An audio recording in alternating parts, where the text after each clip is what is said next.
Okay, hi, I'm Dan Alberghetti, and I'm making this video for my Cisco students who are taking Cisco 1, and we're going to talk about subnetting today, and hopefully it'll make the whole process of finding your subnet so that you can do well on a Cisco exam a lot easier, and so we'll go over that right now. Okay, well, first of all, let's start off with why we need to even learn this in the first place.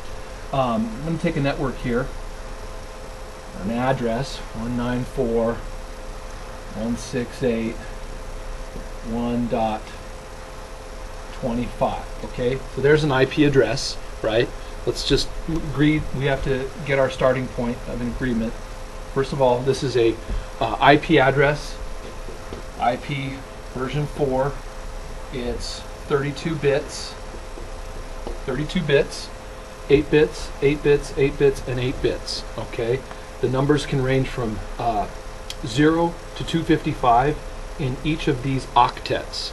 So 8 bits, 8 bits, 8 bits, 8 bits makes a 32-bit address. Now normally with an IP address like this, when we start talking about subnetting, what we want to talk about is the subnet mask or the net mask. And so for this situation, the subnet mask is usually something like this, which is a classful subnet mask for this type of IP address. Now, if you have a situation like this, right, we want to find out what is the network or what is the subnet, but it really hasn't been subnetted if it's classful. And in this case, the network is 194.168.1.0, right? So I don't really call that a subnet. More, I like to call it more just like a network. And this, instead of being a subnet mask, is what I like to call is a network mask. Why? Why is it a network mask? Because this mask is classful. It's got 255.255.255.0, and that is a classful Class C subnet mask. Okay, so the networks in this case, the network is 194.168.1.0. But if I was to change this and say 194.168.6.25, then the network, the higher order bits, or the network portion where the 255s are located, the network would be 194.168.6.0, right? So the network changes according to that. So let's look at another classful subnet mask or net mask. If I go like this and put this as a 0, now the network in this situation 255.255.0.0 would be 194.168.0.0. 194.168.0.0. That would be the network address. Okay? All right, that's a Class B subnet mask. All right? And if I was to change this to 255.0.0, it would actually be a Class A subnet mask, and the network would change to 194. The network address would change from 194.0.0.0 would be the network address. Why?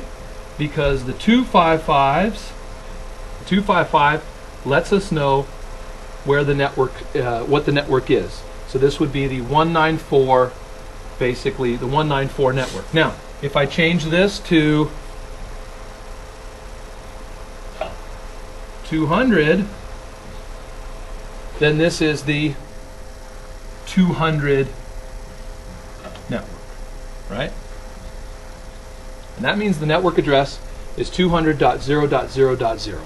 Now, the first usable host in this network, the first address that you can assign would be 200.0.0.1. That would be the first usable host that you could assign in that network. Okay? All right, once again, we change it. We say this is now 255.255.0.0, making it a Class B subnet mask. Now the network is 200.168.0.0, and if you wanted the first usable host, it would be 200.168.0.1. The last address in this network would be 255.255.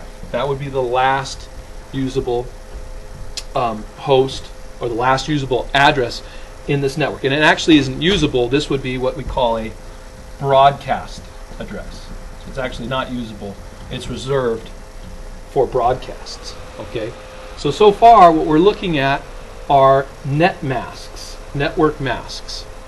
There are no, it's so far not really subnets. So let's get now into the situation of why we need subnets and when we need subnets. Okay, let's say that you're given a network and you've bought this IP address. You're the owner of 200.168.6.0. You own this, I don't know, this network address, right? It's you own the 200.168.6 network. All right, so this is your network, right? And it's got a 24-bit subnet mask or Class C network mask. Okay, so this is your network you own. Okay, but in your network you've got two routers connected to each other, and you want to make 1, 2,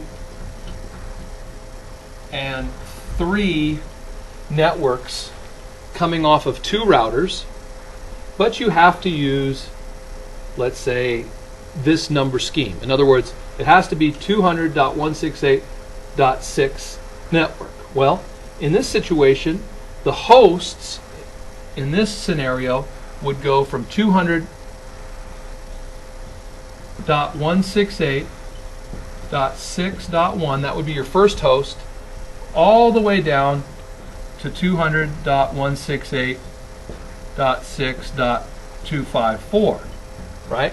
And you'd be stuck with 254 usable hosts all in the same network. But in this scenario over here, where you want to make 1, 2, 3 networks out of this, you're going to need to subnet this network. You're going to need to subnet this network. In other words, break it up into smaller networks. Okay? You need to break it up into smaller networks. And I'm going to show you how to do that now. The way you do that is by changing around your subnet mask and borrowing bits from the host portion. This right here is called the network portion, the 255s, and the 0 is called the host portion. So in other words, this is 1, 4, 5, 6, 7, 8. 1, 2, 3, 4, 5, 6, 7, 8. 255, 255, 1, 2, 3, 4, 5, 6, 7, 8. And 1, 2, 3, 4, 5, 6, 7, 8. Let's stop this video and finish it in the next movie.